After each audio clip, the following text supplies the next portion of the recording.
catholique depuis que la France est catholique. Voilà. Comment je suis venue à rejoindre ce combat? Eh bien, c'est une histoire, c'est mon histoire. J'ai toujours recherché la vérité, j'ai eu quelques difficultés à la faire connaître. Je me suis intéressée pendant longtemps à la situation entre Israéliens et Palestiniens. C'est un sujet qui fâche, qui m'a valu beaucoup d'ennemis et qui m'a vraiment largement bloquée dans ma carrière professionnelle. J'ai voulu devenir journaliste, je n'ai jamais pu passer journaliste. Je pense que, alors ça a été un drame, un des drames de ma jeunesse, de voir qu'il y avait autant d'obstacles. Et aujourd'hui, c'est ma légion d'honneur. C'est-à-dire que le système n'est pas voulu de moi. Maintenant, c'est vraiment à mon honneur parce que ce qui est devenu le métier de journaliste, c'est vraiment pas ça, c'est vraiment pas comme ça que je voulais le pratiquer. Comme j'ai pas pu être journaliste, je suis devenu écrivain et j'ai déjà écrit quantité de livres. J'en ai publié déjà 18. J'ai eu 18 de mes livres qui ont trouvé éditeur. Voilà. Le problème quand on écrit des livres, c'est de trouver les lecteurs. Et pour trouver les lecteurs, il suffit pas d'avoir un éditeur, il faut la presse. Et moi, j'ai toujours eu la presse contre moi. Toujours. J'ai réalisé en 1991, j'avais 41 ans, le rêve de ma vie, parce que les circonstances l'ont permis, qui a été de venir m'installer à la campagne. J'ai caressé ce rêve depuis ma plus tendre enfance et je l'ai réalisé à ce moment-là. Et j'ai vraiment cru que j'allais trouver à la campagne le bonheur et l'apaisement et la sérénité. Alors le bonheur, oui, je l'ai trouvé. La sérénité, pas du tout.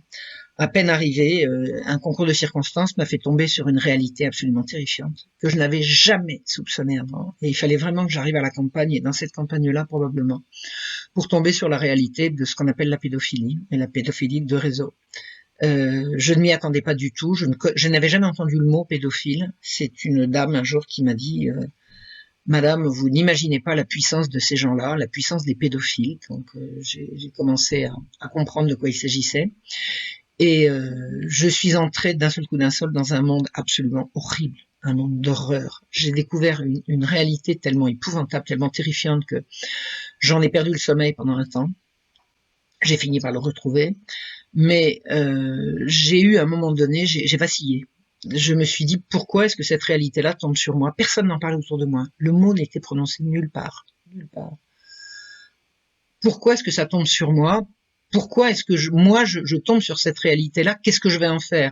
Alors j'ai eu un bref instant la tentation de refermer le couvercle, de faire comme si j'avais pas entendu, mais ça c'est pas possible. D'abord c'est pas moi, et en plus de ça, je pense que c'est complètement antinaturel, c'est pas possible. Quand on tombe sur une réalité comme ça, eh bien il faut en faire quelque chose. Moi j'ai décidé que puisque j'étais tombée dedans, même si je l'avais pas voulu, j'ai pleuré, j'ai enragé, j'ai levé le poing au ciel en disant pourquoi moi? Et puis j'ai décidé de prendre le taureau par les cornes et d'enquêter et de chercher la vérité à ce propos, de chercher la vérité, de la faire connaître autant qu'il était possible. Ma vie a changé d'un seul coup. Il y a un avant et un après la découverte de choses comme ça.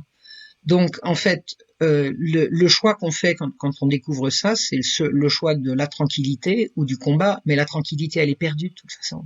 À partir du moment où on sait, la tranquillité, elle est perdue, donc il reste plus que le combat ou la lâcheté. Bon, moi, j'ai choisi le combat avec mes armes. J'ai pas pris les armes. Mes armes, je suis une intellectuelle, je suis une chercheuse, je suis écrivain, je suis chercheuse, je sais faire des articles, je sais faire des conférences. Donc, je me suis lancée là-dedans en me disant que voilà, advienne que pourra. Maintenant que ça m'est tombé dessus, je ne peux plus reculer. Alors, ce qui est extraordinaire, c'est que 1 an ou 2 ans, je crois, après ma découverte dans un silence radio total, 2 ans après ma découverte de cette chose-là, elle a éclaté dans les médias. C'est-à-dire que en 1996, dans la foulée, brusquement, sont apparus le congrès de Stockholm où des enfants sont allés raconter les horreurs, les tortures et les viols qu'on leur faisait subir. C'était le congrès de Stockholm en août 1996. Il y a eu l'affaire Marc Dutroux à la fin de l'été avec cette marche blanche extraordinaire de parents belges qui réalisaient qui prenaient conscience que des enfants enlevés, que des enfants étaient enlevés et servaient à des prédateurs sexuels et que ça semblait toucher le cœur de l'État.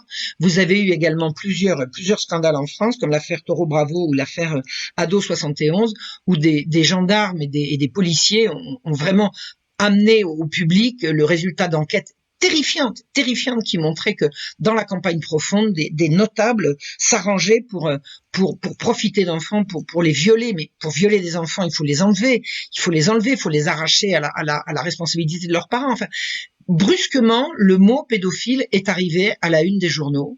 2 ans après que je m'y sois intéressée.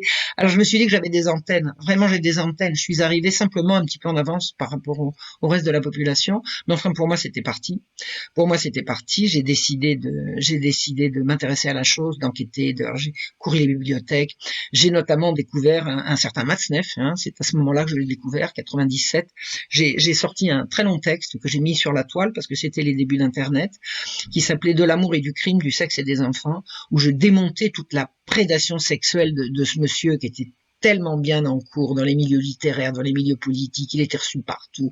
Il avait sur lui des lettres de garde des sceaux qui lui permettaient parce qu'il aurait pu tomber 100 fois pour détournement de mineurs et corruption de la jeunesse. Et ça n'a jamais été le cas, Il a avoué quantité de crimes, il a avoué, mais vraiment avoir sodomisé les petits garçons, les petites filles, complètement des horreurs. J'ai écrit ce texte que personne n'a lu parce que personne ne me connaissait. Comme j'étais jamais relayé dans les médias, ce texte a navigué un petit peu sur la toile pendant un temps. Et puis il est tombé dans l'oubli. Et moi, de toute façon, j'avais pas à être connu ou oublié. J'étais absolument pas connu. Personne ne pouvait savoir la teneur de mes travaux puisque j'étais publié, j'ai publié des livres, j'ai toujours trouvé un éditeur, mais la presse ne relayait jamais. Donc, j'étais jamais dans les médias. Et à partir du moment où vous n'êtes pas dans les médias, vous pouvez avoir 50 éditeurs qui vous publient. Si les médias ne relayent pas, vous ne trouverez pas vos lecteurs. J'ai eu le temps pendant cette période d'être alerté par des gens très bien intentionnés qui m'ont dit attention Marion, si tu te lances là-dedans, fais très attention à toi. C'est plus que casse-gueule, c'est danger mortel. La lutte contre la pédocriminalité, c'est un combat extrêmement dangereux. Ces gens-là sont extrêmement puissants et extrêmement méchants. Et quand j'ai compris à quel point je ne pouvais rien sur le plan local, parce que je ne peux rien, vous pouvez rien tout seul. Vous allez vous plaindre à des juges dont vous ne savez pas s'ils sont pas de la partie. Vous allez raconter ça à des gendarmes. Vous ne savez pas s'ils sont pas de la partie. Quand vous racontez ça autour de vous, on vous dit mais tais-toi. Donc qu'est-ce que vous vouliez que je fasse? Je me suis dit puisque je peux pas attaquer le monstre de face, je vais le prendre à revers. C'est-à-dire, je vais essayer d'aller voir parce que je me passionnais d'histoire. J'avais rien à voir avec, j'étais pas du tout historienne, mais je me suis toujours passionnée d'histoire. J'ai essayé de prendre la chose à revers et de voir si dans l'histoire je pouvais pas trouver une explication à ce phénomène. Et puis bingo, vraiment j'ai découvert, enfin à partir d'intuition, moi je travaille beaucoup à l'intuition. Et notamment, j'ai découvert en histoire qu'une intuition que j'avais sur une tentative d'assassinat contre Louis XV, qui avait la réputation, je ne savais pas si c'était vrai à l'époque ou pas, mais qui avait la réputation d'être friand de petite fille, je me suis demandé si l'attentat qui avait eu lieu contre lui ne tenait pas à ce fait-là. Donc, je suis allé faire des recherches, j'ai trouvé quasiment immédiatement ce que je cherchais, et là, une amie bien intentionnée m'a dit, si tu veux publier des choses, faire des recherches là-dessus, il faut que tu deviennes historienne. On s'improvise pas historien simplement parce qu'on aime bien l'histoire. Ce sont des techniques. L'histoire c'est pas une science, mais c'est une discipline. C'est une discipline avec ses règles, avec ses techniques, avec sa rigueur. Donc il faut que tu ailles à l'université et que tu reprennes tes études d'histoire. Alors c'est ce que j'ai fait. Et je me suis lancé et c'est là que toute ma vision des choses a complètement dégringolé. Et j'ai commencé à écrire de nouveau. Enfin, j'ai recommencé à écrire, j'ai repris la plume, j'ai écrit un livre, 2 livres, 3 livres, et toujours pas de relais dans la presse. C'est-à-dire que même si Marion Sigaud change de sujet, la presse ne veut pas de moi, la presse ne veut pas me relayer. Et puis un jour, ma vie a changé parce que j'ai rencontré un monsieur qui s'appelait Soral et qui m'a dit moi je publie les gens que dans le système ne veut pas. Donc je suis allé le voir et il m'a relayé. Et là, ma vie a complètement changé. D'un seul coup, j'ai rencontré mon public. Alors les articles que je faisais étaient lus, les conférences que je faisais, on se bousculait pour y aller, les livres que j'écrivais, il y avait des files interminables pour me les faire signer à des salons du livre ou à des rencontres avec des lecteurs. Ma vie a complètement changé. Donc qu'est-ce que j'ai fait à Égalité Réconciliation pendant près de 10 ans? La même chose que ce que je faisais avant, mais avec le public. Donc Soral m'a passé la parole et ça s'est très bien passé. Récemment, il me l'a reprise, donc je suis parti. C'est aussi simple que ça. Tu me donnes la parole, on est bien. Tu me la retires, je m'en vais. Voilà, et c'est comme ça que ça s'est terminé. Je vois par exemple qu'une personne merveilleuse comme Ariane Guirand, si j'avais pas écrit les droits sexuels que Jean-Michel Vernochet m'a demandé d'écrire récemment, si j'avais pas écrit les droits sexuels et si des gens n'étaient pas allés la voir en lui disant Ariane, il y a une dame qui s'appelle Marion Sigaud qui a écrit un truc qui s'appelle les droits sexuels, c'est pour toi, eh bien elle y aurait probablement pas mis le nez, en tout cas pas avant des années. Donc en fait le travail que je fais, le travail que j'ai fait toutes ces dernières années, ben il suit son cours, il a son efficacité. Je ne cherche pas la gloire, je cherche l'efficacité. Je pense que l'efficacité, je l'ai trouvée. Donc j'ai atteint mon public, mes livres ont trouvé leur lecteur.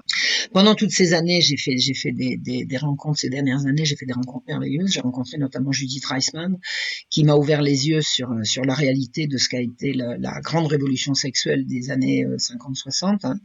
C'est une imposture à l'échelle mondiale, organisée par les grandes agences des Nations Unies. Hein. C'est mondial. Il y a un complot mondial contre la morale publique et c'est l'ONU qui est à la tête de ça.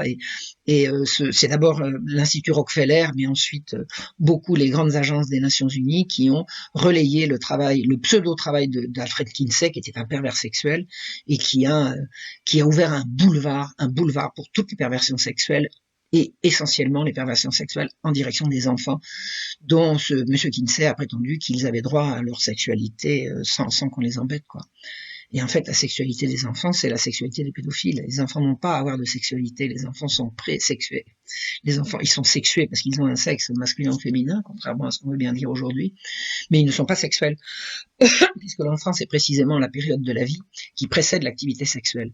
Et à l'heure actuelle, le monde est parti, et j'ai écrit ça dans mon livre Les droits sexuels, hein, que j'ai publié aux éditions Sigeste avec le soutien de Jean-Michel Vernochet. Je raconte, texte à l'appui, tous les textes internationaux qui poussent à la promotion du sexe pour les enfants. Et le sexe pour les enfants, c'est la fin de l'enfance, c'est la fin de l'humanité, c'est le bout de l'horreur. Un des instruments utilisés par le système pour avoir des enfants, ce système pédocriminel, pour avoir des enfants. Et le système pédocriminel, il est au sommet il est au cœur de nos pays, de nos États. Alors je dis pas que tout le monde est pédophile, hein, c'est pas ça que je dis. Ce que je veux dire, que les pédophiles sont partout, c'est pas la même chose. Et ils sont très efficaces parce qu'ils sont dans les rouages décisionnaires, à la fois sur le plan national et sur le plan international. Ils sont dans les grandes instances internationales. Donc ce système absolument abominable, perdure depuis des années. Alors j'ai payé pour le savoir, puisque j'ai fait des études d'histoire et j'ai vu que ça fait très très longtemps que ça existe. Moi, j'ai mis à jour les réseaux pédocriminels du siècle de Louis XV. Et ça, je suis sûr de ce que j'avance. J'ai écrit un livre qui s'appelle La Marche rouge, qui raconte tout ça en détail. Je vous assure que les mêmes choses qui se passent aujourd'hui se passaient avant. La différence entre maintenant et avant, c'est que maintenant ça se fait, alors qu'avant c'était le secret le mieux gardé de l'histoire. Et si vous regardez l'atrocité de ce qu'a subi le malheureux Damien, qui a attaqué le roi à une période où on sait que le roi couchait avec des petites filles, dites-vous bien que ça pouvait vouloir signifier à bon entendeur salut. C'est-à-dire que voilà ce qui va vous arriver si vous mettez votre nez dans ces affaires. Et effectivement, il est irresponsable, si quelqu'un dit je vais me battre contre les réseaux pédocriminels, de lui dire vas-y avance. La seule chose responsable à dire, c'est attention à toi, attention à toi. Donc ce combat dans lequel je me suis lancé avec mes petits bras, et puis voilà, j'ai rencontré quantité de gens qui font le même. Maintenant, je suis plus du tout isolé. Quels sont les obstacles que j'ai rencontrés dans cette lutte? Ils sont multiformes. Il y a de nombreux obstacles. Le premier obstacle que j'ai rencontré, c'est mon émotivité. C'est-à-dire que je me bats contre des abominations dont je ne supporte ni le récit ni la vision. C'est-à-dire que je suis extrêmement sensible et je peux tourner de l'œil si je vois des images atroces. Donc, je suis obligé de dénoncer des horreurs que je ne veux pas décrire. Pourquoi je ne veux pas les décrire?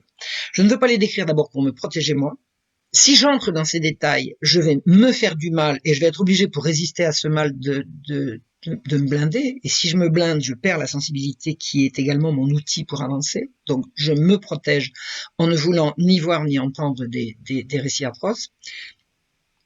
Et d'autre part, je ne veux pas alimenter le sadisme des gens qui se repaissent d'atrocités, parce que c'est quelque chose également que j'ai compris dans ce combat, c'est qu'il existe des gens qui aiment ça, mais qui aiment ça, qui adorent ça. J'ai eu un temps chez moi des gens qui passaient leur journée à aller chercher des atrocités sur Internet. Et quand je leur ai dit à quoi vous jouez, ils disaient, c'est pour dénoncer. Ben voyons, c'est pas pour dénoncer, c'est parce qu'on aime ça, c'est parce qu'on s'en repaît, c'est parce qu'on jouit d'atrocités. Il y a des gens, et c'est en l'occurrence les gens qui nous gouvernent et qui nous dirigent à l'échelle mondiale, des gens qui aiment les atrocités. Donc si je les dénonce, je vais leur donner du grain à moudre, je vais leur donner des satisfactions, je ne veux pas. Donc à la fois je veux me protéger et je ne veux pas donner satisfaction aux sadiques. Eh bien imaginez-vous, quand vous écrivez sur des sujets comme ça, c'est un casse-tête permanent. Je pense avoir réussi à écrire sur Damien et à écrire sur la Marche Rouge sans faire plaisir aux pervers qui se repaissent de ça. La deuxième difficulté à laquelle je me suis heurté, eh bien, c'est l'incrédulité des gens autour de moi. Des gens se sont fâchés avec moi parce que je leur ai dit cette vérité. J'ai des amis qui sont partis en claquant la porte. J'ai des gens qui se sont vissés le doigt sur la tempe en disant Marion est devenue folle. C'est effrayant. Tout le temps que j'ai passé à essayer de convaincre. Mais vous savez, quand vous découvrez un truc comme ça et que vous n'avez personne à qui en parler, mais vous avez besoin d'en parler autour de vous. Quand on découvre une vérité aussi atroce, ça sert à rien de la garder pour soi. Donc j'essayais d'en parler autour de moi. Alors il y avait des gens qui m'écoutaient poliment puis qui disaient mais elle est malade, et d'autres qui me disaient mais il y en a qui se sont fâchés contre moi. J'avais notamment une amie qui était chez moi un jour, elle m'a insulté, elle m'a dit mais t'as fini tes conneries, qu'est-ce que tu racontes et tout, je l'ai foutu dehors. Je veux dire c'est effrayant quoi. On peut pas dire la vérité. Et puis regardez aujourd'hui, tout le monde sait que tout le monde sait que c'est moi. C'est moi qui avais raison. C'est effrayant. D'un seul coup, cette réalité est devenue, je peux pas dire banal, mais à ce point médiatique que maintenant, quand on dit pédophile, tout le monde comprend de quoi on parle. Alors je dis pas que tout le monde comprend la vérité, parce que la vérité est dure à atteindre, mais aujourd'hui, on sait de quoi on parle. Alors que jusqu'à 1996, le mot pédophile n'existait pas dans les journaux. Pédophile, ça n'existait pas. Maintenant, ça peut faire les gros titres. Alors, toujours pour en dire, toujours des prédateurs isolés, c'est toujours, enfin bref. La presse, elle est fidèle à elle-même, elle ment, elle cache. Elle cache, elle ment, elle cache. Donc, mais au bout d'un moment, elle est quand même bien obligée au moins d'évoquer le problème. Et à l'heure actuelle, tout ce que j'ai raconté et qui m'a fait tellement d'ennemis et qui m'a, vous savez, je souffrais vraiment de pas être cru. Puis alors on me dit mais faut pas le présenter comme ça. Bon bah d'accord, alors faut le présenter comment? C'est le sujet que je traite, donc je savais pas comment faire et ça a été vraiment une difficulté. Mais cette difficulté, elle est résolue maintenant. Elle est résolue. Les gens qui veulent se lancer dans le combat maintenant ne vont pas être confrontés à ça puisque maintenant tout le monde en parle, que ça existe et depuis l'arrestation de Jeffrey Epstein il y a 1 an et de sa compagne Ghislaine Maxwell il y a quelques semaines là, c'est un véritable jeu de domino qui est en train de s'effondrer. Hein. Tout est en train d'apparaître. Tout est en train d'apparaître au grand jour. C'est complètement fou ce qui se passe. Vous vous rendez compte d'un sujet qui est resté tabou pendant des siècles, en l'espace de moins de 20 ans, le monde entier est ébranlé par ces révélations. Le prince, le fils de la reine d'Angleterre est impliqué dans ces affaires-là, et si avec lui, les révélations sont en train de tomber comme un jeu de domino, je vois pas comment dire d'autre. Il y a d'autres difficultés, qu'il faut savoir surmonter. C'est quand on prend la mesure de l'étendue de l'horreur, on est tenté par le désespoir. Et ça, c'est exactement ce que veulent ceux qui sont en face. C'est-à-dire que si vous vous dites, ils sont beaucoup trop forts, parce qu'ils sont effectivement très forts, on n'y arrivera pas, eux, ils ont gagné. Donc, le désespoir est absolument interdit. Vous êtes interdit de désespoir. Il m'arrive d'avoir des gros coups de blues et de me dire on n'y arrivera pas et ils vont gagner. Et non. Quand la crise me prend, je me roule en boule et j'attends que la crise me passe et elle me passe très rapidement. Nous allons gagner, c'est une évidence. Tout ce système de pédocriminalité de réseau qui enlève des enfants à travers le monde entier par l'intermédiaire des grandes agences des Nations Unies avec la complicité active ou passive mais des États, tout ce système-là est en cours d'effondrement imminent. Donc, c'est nous qui allons gagner. Mais ça n'est pas aux États qu'il faut faire confiance, c'est pas à nos dirigeants qu'il faut faire confiance. Au contraire, je pense que la chose la plus difficile à comprendre, c'est que les gens qui sont là pour nous protéger ne nous protègent pas et au contraire sont en train de nous enfoncer. Donc la difficulté, c'est de comprendre ça, mais de ne pas désespérer pour autant du combat. C'est l'inverse. Plus on comprend que ce sont les gens qui nous gouvernent qui sont maléfiques, plus il faut faire confiance à l'humain, à la part humaine qui est en nous, à la part bonne qu'on trouve dans les gens, et surtout, un conseil que je peux donner, n'essayez jamais de convaincre quelqu'un qui ne veut pas vous entendre. Ça ne sert à rien. Plus vous allez essayer de le convaincre, plus il va se fermer. Alors, la chose la plus efficace, c'est celle que j'ai faite, et je vous assure que ça marche, vous énoncez, et ensuite vous partez. Vous laissez les choses faire leur chemin, et elles le font.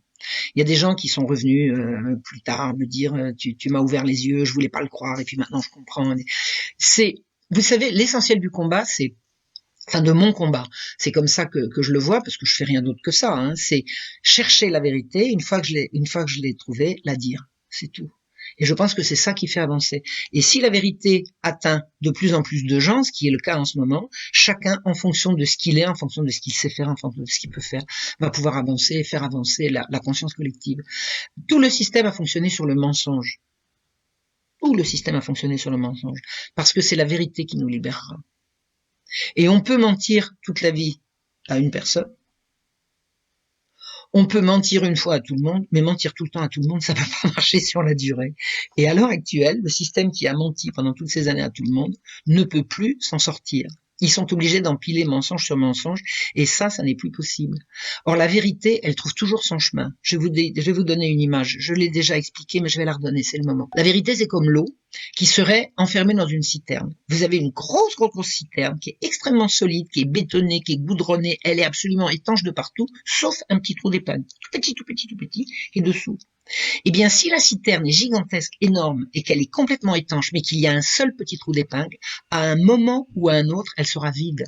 Parce que toute l'eau va passer par le trou d'épingle qui, de toute façon, petit à petit, va s'agrandir et l'eau s'échappera. Vous pensez bien que les failles de ce système de mensonges, elles sont beaucoup plus grandes maintenant qu'un trou d'épingle. Et la vérité est en train d'envahir le monde. La vérité est en train d'envahir le monde. Nous sommes en train de gagner. Alors, c'est pas le moment d'arrêter de se battre. Au contraire, il faut être de plus en plus nombreux à se battre pour dire la vérité. Des gens se mobilisent pour donner des explications, pour traduire des textes, pour relayer. C'est merveilleux, c'est une véritable, il y a une espèce de coalition du bien qui est en train de se constituer, qui est en train de se mettre en place et qui va nous permettre de nous libérer de cette hydre abominable qu'est la pédocriminalité de réseau qui enserre le monde entier. Et tout le mal qui se fait à l'heure actuelle par le monde passe par ces réseaux pédocriminels, parce que par le chantage à la révélation de crimes, les pédocriminels tiennent la plupart des puissants de la planète. Je vous ai expliqué que le roi Louis XV aimait bien les petites filles. Eh bien, le roi Louis XV a raté de multiples occasions de faire valoir son autorité là où elle aurait été indispensable s'il n'avait pas été tenu par le chantage à la révélation de ses mœurs. C'est exactement la même chose avec les puissants de ce monde. N'importe quel homme politique très très haut placé est nécessairement passé à un moment ou à un autre par des compromissions qui font qu'on le tient. Donc, tout ça va s'effondrer. C'est une grande chaîne qui est en train de se constituer et qui a besoin de bonne volonté pour chercher la vérité et la dire, chercher la vérité et la dire. C'est par la vérité qu'on gagnera. On est en train de gagner, on a bientôt gagné. La seule inconnue, c'est quand et surtout à quel prix. Moi, je sais pas si je sortirai vivante de ce truc-là. Je sais pas si je verrai la libération. Je m'en fiche. J'aimerais bien voir la libération, j'aimerais bien voir l'issue, mais le sens du combat, c'est pas pour voir le résultat, c'est pour y avoir contribué. C'est pour contribuer au résultat. Nous sommes responsables, collectivement, du bien commun, de la restitution du bien commun, du rétablissement du bien commun. Et pour cela, il faut protéger d'abord les enfants, ensuite les femmes, et en même temps les hommes, en même temps que les femmes, les hommes. Les hommes qui sont à l'heure actuelle horriblement maltraités, je veux dire, les hommes sont considérés comme des salauds, comme des violeurs, comme des cogneurs. Enfin, c'est épouvantable. Il faut absolument arrêter cette guerre des sexes. Il faut que les femmes redeviennent des femmes, que les hommes redeviennent des hommes et que les enfants redeviennent des enfants. Il faut réhabiliter la famille dans ce qu'elle a de plus beau, de plus protecteur, de plus merveilleusement humain et et que ce système pédocriminel fait tout pour détruire. Donc, même si on n'est pas là pour le voir, je sais que la victoire sera à nous, et que quand les réseaux pédocriminels seront tombés, et je pense que c'est en cours, je pense que la France sera un des derniers pays à tomber, parce que c'est certainement un des plus compromis, c'est une horreur ce qui se passe en France. Quand on aura gagné ce combat-là, on aura tout gagné. Ça sera fini. Ça sera fini. On pourra recommencer à vivre bien. Je sais pas si ça sera pour moi. En tout cas, ça sera pour les générations futures. Haut les cœurs.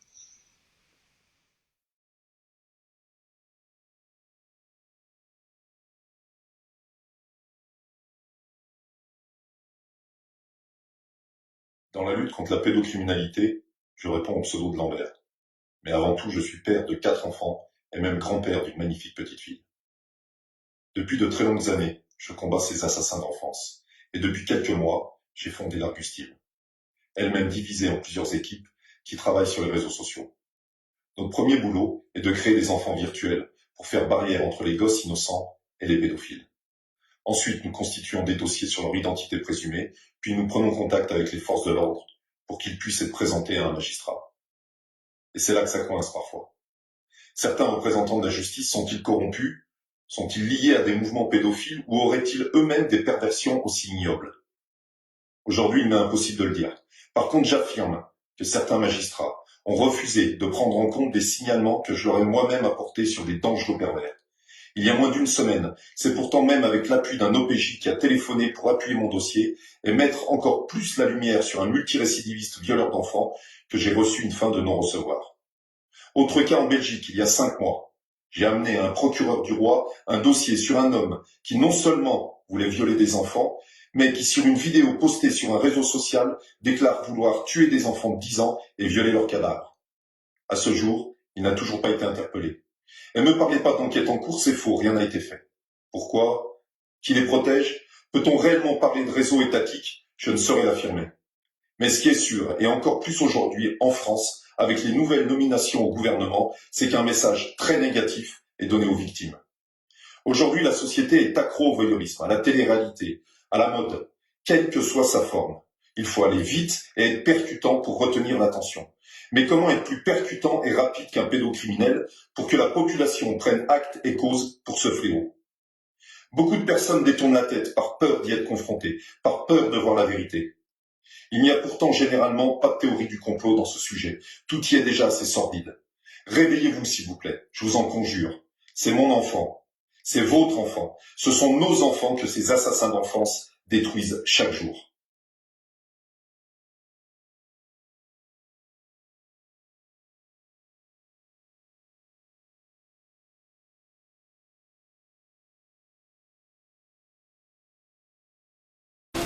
Je suis Ariane Biran, normalienne, psychologue clinicienne, docteur en psychopathologie. J'ai passé des années à étudier les pathologies du pouvoir et à les analyser, que ce soit auprès des victimes en cabinet, harcèlement, manipulation, ou des organisations du travail dans les entreprises. J'ai écrit de nombreux livres sur le sujet.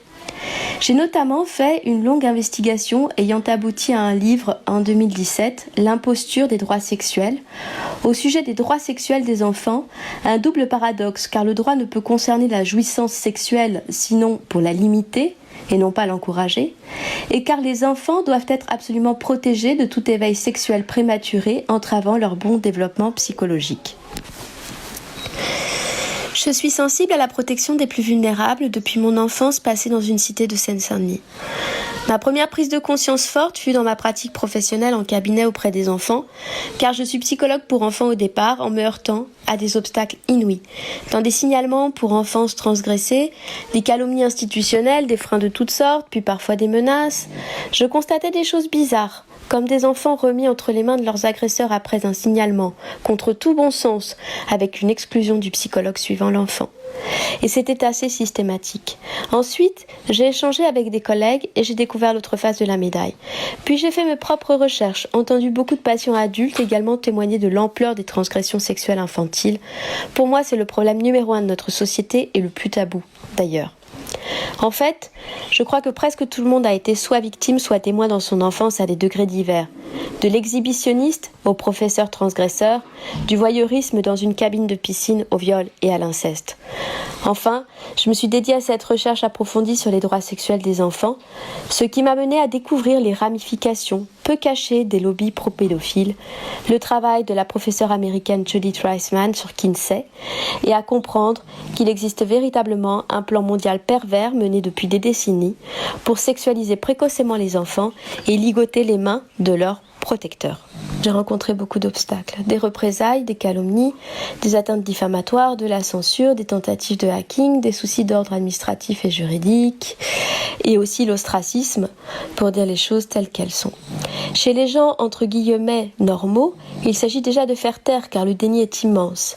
Sinon, cela supposerait de mettre le projecteur sur ses propres expériences infantiles, encore une fois de témoins ou de victimes à des degrés divers de l'intrusion dans l'intimité. Surtout, dès que l'on évoque l'existence de lobbies pro-pédophiles derrière les droits sexuels, c'est la levée de bouclier. Or, ces lobbies sont clairement identifiables. Leurs racines remontent à Kinsey et à Sieckus, son organe de pédagogie sexuelle, promu aujourd'hui par l'OMS. Beaucoup sont dans le déni, mais la plupart ont aussi peur des représailles. Certains professionnels sont infiltrés et complices. Les lobbies fonctionnent par infiltration et toile d'araignée dans toutes les sphères de la société. On peut aussi tenter de vous affilier à des gens ou des mouvements peu recommandables pour vous faire perdre toute crédibilité ou vous délégitimer sur simple fausse réputation. Je pense que pour moi, le point d'achoppement de la prise de conscience fut mon propre parcours initiatique personnel de la rencontre avec des patients aux prises avec des réseaux pédophiles, qu'il s'agisse de parents ou d'enfants, mais aussi avec des collègues, notamment sur l'affaire Outreau qui fut un révélateur pour moi. Je renvoie au travail de Jacques Thomay et à celui de Marie-Christine Grison notamment. Par ailleurs, j'ai entendu des pseudo-experts tenant des propos pro-pédophiles, pro-sexualisation de l'enfant, sans aucune validité scientifique. J'ai lu des rapports d'experts, mettant en cause le parent protecteur, par exemple le diagnostiquant, sans jamais l'avoir rencontré dans un rapport destiné à la justice. J'ai entendu des professionnels niant la réalité des traumatismes subis, et même les recherches sur le traumatisme lui-même, et j'ai identifié certaines idéologies non scientifiques qui pénètrent dans les formations et institutions telles que les enfants menteurs ou les faux souvenirs utilisés pour faire taire les victimes. En clair, j'ai découvert à la fois l'infiltration et l'omerta régnant sur le sujet, ainsi que le bannissement réservé à celui qui ose en parler. La corruption est pour moi inhérente à la politique actuelle.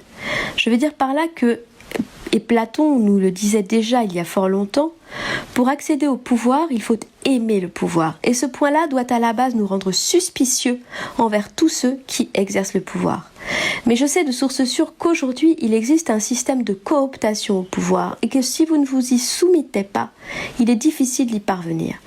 La corruption peut être un moyen de pression exercée sur les politiques eux-mêmes et rien de tel pour cela que de leur faire développer des penchants pervers.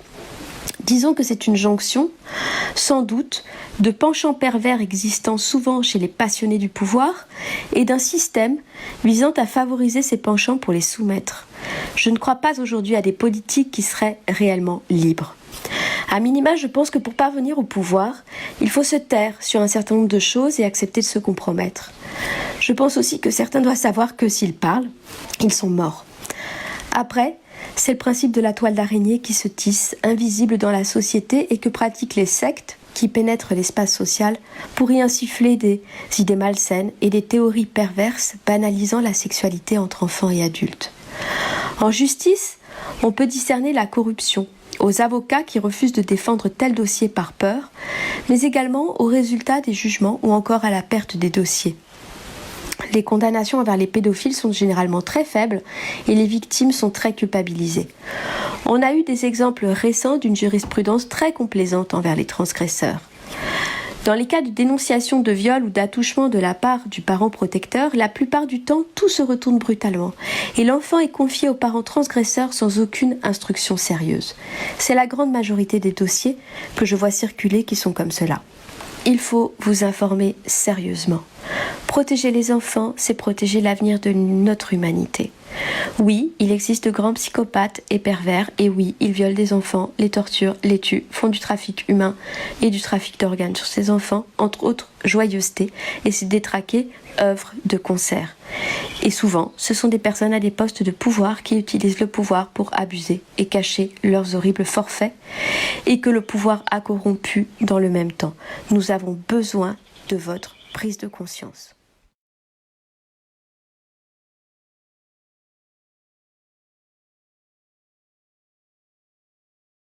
On s'aperçoit très rapidement que les réseaux de trafic d'armes, de drogue, d'organes, d'argent, les mafias bancaires, sont tous reliés entre eux par un dénominateur commun, qui est l'élite gouvernementale et judiciaire. Nous pourrions presque expliquer que tous ces réseaux ne sont en fait qu'un seul et unique, géré de près ou de loin par les gouvernements et les services secrets de tous les pays de cette planète. Les preuves sont là, les papiers officiels aussi, et pourtant, le système parvient à persuader la masse endormie que ce n'est qu'une illusion. Et derrière les pseudo-affrontements médiatiques et géopolitiques mettant en scène des divergences entre divers pays, divers castes, divers partis politiques, derrière le rideau, tous se retrouvent pour continuer à faire perdurer l'omerta de ces trafics nauséabonds dont la population semble, dans sa majorité, avoir accepté comme une réalité non modifiable. Pourtant, c'est faux. Nous sommes nombreux à s'affirmer prêts à nous sacrifier pour un changement nécessaire. Mais nous avons besoin de vous et de votre réveil. Il n'est plus question de complotisme. Ce sont des faits. Il vous suffit juste de chercher, plutôt que de croire bêtement à votre télé. Retirez ces œillères et rejoignez-nous. Rejoignez-nous tous. Un réveil international s'opère depuis quelque temps. À vous de rejoindre le combat pour pouvoir un jour dire à vos petits-enfants, vers les années 2020, une grande révolte éclata et j'en faisais partie, plutôt que de dire « Désolé, je suis navré, mais à l'époque, je n'y croyais pas. On disait que c'était du complotisme, alors je n'ai rien fait. » La guerre est proche, très proche. Soyez du bon côté. Viol d'enfants ? À quand la fin du silence ? Stoppons les réseaux pédophiles. Stoppons les réseaux pédophiles. Stoppons les réseaux pédophiles. Stoppons les réseaux pédophiles. Stoppons les réseaux pédophiles. Stoppons les réseaux pédophiles. Stoppons les réseaux pédophiles. Stoppons les réseaux pédophiles.